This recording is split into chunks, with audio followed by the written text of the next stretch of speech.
안녕하세요. 현명한장 투자입니다.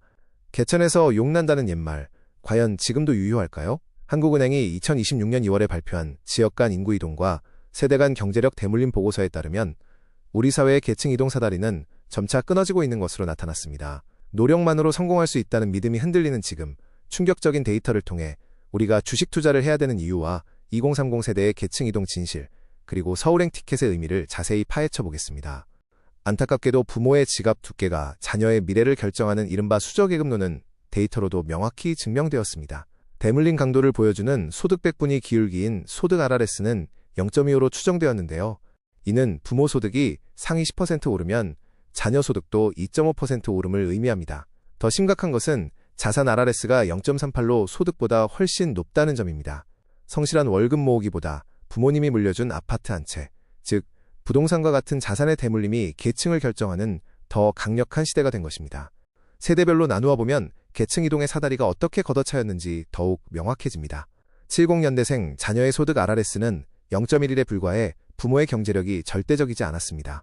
하지만 현재 2030 세대인 80년대에서 90년대생의 소득 RRS는 0.32로 과거보다 무려 3배 가까이 급증했습니다. 시간이 흐를수록 부모의 배경 없이 온전히 개인의 노력만으로 계층을 뛰어넘기란 갈수록 어려워지고 있습니다. 지방의 개천이 마르자 인구는 자연스럽게 서울로 향하고 있습니다. 사람뿐만 아니라 돈이 서울로 몰리고 있기 때문입니다.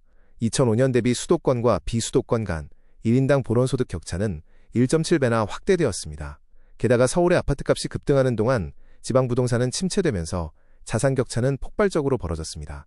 이제 청년들에게 서울은 단순한 거주지 선택이 아니라 더 나은 삶과 생존을 위한 필수 공약지가 되었습니다.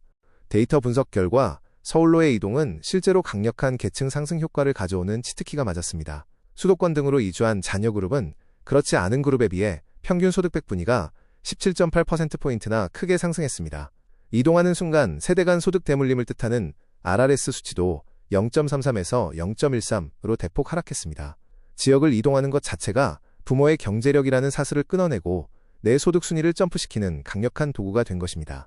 하지만 안타깝게도 아무나 서울행 기차에 오를 수는 없습니다. 높은 주거비와 정착 비용이라는 진입장벽 때문입니다. 실제로 부모 자산이 상위 25%에 속하는 자녀는 하위 25%인 자녀보다 수도권으로 이주할 확률이 무려 43%포인트나 더 높았습니다. 서울이 기회의 땅이라는 것은 누구나 알지만 결국 부모의 경제력이 뒷받침된 자녀들만이 이 확실한 계층 상승의 치트키를 쓸 수 있는 불평등한 상황입니다. 그렇다면 고향에 남은 비수도권 저소득층 청년들의 삶은 어떨까요? 분석 결과 가장 뼈아픈 현실이 드러났습니다.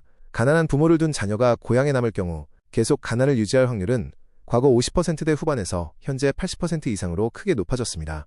반면 상위 계층으로 진입할 확률은 13%에서 4%로 곤두박질쳤습니다. 지방에서는 가난의 굴레를 벗어날 확률이 거의 제로에 가깝게 수렴하고 있는 충격적인 상황입니다.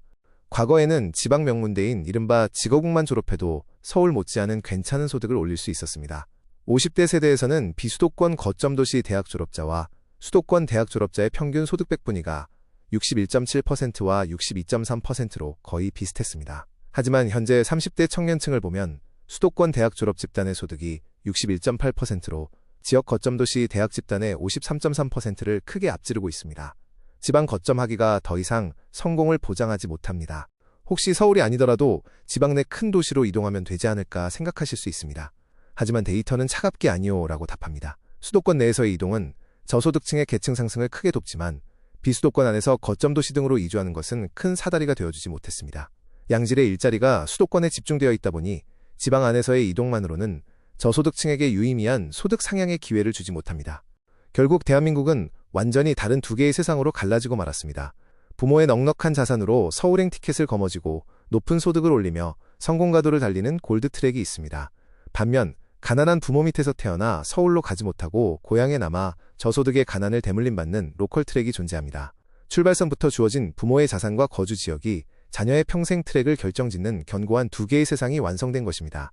청년들이 좁고 비싼 서울로 길을 쓰고 몰려드는 것은 결코 탐욕이 아닙니다. 계층 하락을 막고 살아남기 위한 지극히 합리적인 생존 본능에 따른 결과입니다. 하지만 모두가 한정된 둥지인 서울로 집중되다 보니 경쟁은 극한으로 치닫게 됩니다. 결국 개인의 합리적인 선택이 모여 국가 전체로는 집단적 비극을 낳고 있으며 과도한 경쟁에 지친 우리는 출산을 포기하는 초저출산이라는 소멸 단계에 이르게 되었습니다. 무너진 사다리를 다시 세우기 위해 보고서는 몇 가지 해법을 제시합니다. 첫 번째는 대학 입시에서의 지역별 비례 선발제 도입입니다. 이는 기계적인 평등을 주장하는 것이 아닙니다. 지방에 숨겨진 훌륭한 인재들이 부모의 경제력 부족으로 기회를 잃지 않도록 서울이라는 기회의 땅에 발을 디딜 수 있는 입시 사다리를 인위적으로라도 제도화하고 보장해주자는 의미입니다. 두 번째 해법은 거점도시 올인 전략입니다. 현실적으로 인구가 감소하는 상황에서 모든 지방을 골고루 다 살릴 수는 없습니다. 대신 예산을 잘게 나누는 방식을 끝내고 비수도권의 핵심 거점도시에 과감하고 집중적인 투자를 해야 합니다. 소수의 지방 거점 대학을 서울 상위권 대학 수준으로 집중 육성하여 지방에도 서울을 대체할 수 있는 매력적인 메가시티를 반드시 만들어내야 합니다. 오늘 살펴본 한국은행의 충격적인 데이터를 세 줄로 요약해드리겠습니다. 첫째, 부모의 자산 대물림이 심화되면서 우리 사회의 계층 이동 사다리는 멈추고 붕괴했습니다.